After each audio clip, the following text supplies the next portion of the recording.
Guys, nandito po ako sa Marikina Public Market mismo. Kay John and Maricel. Yan po.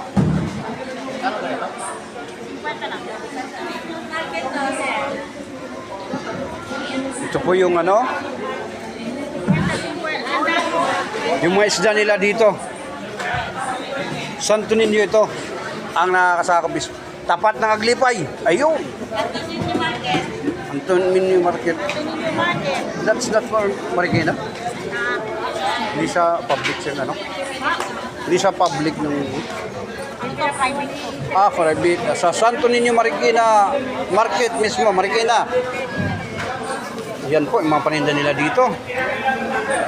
Kung sinong mahilig kumain ng mga dilis, yan, mayroon sila dyan. Tsaka yung maliliit, ang tawag na, paksiwin, ano? Yan. Yan po, ma'am. Yan po si ma'am yung nagtitinda dyan. Yan po. Yan po.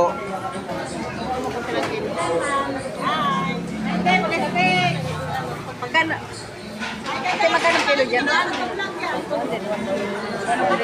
Ang sinong gustong bumili ng isda, pumunta lang po kayo dito sa Marikina City. Yan, sa tapat ng Aglipay. Ate. Yan po yung mga isda. Yan itong malaki ito. Mahal. Yan si sir, bibili ng isda yan. Yan po.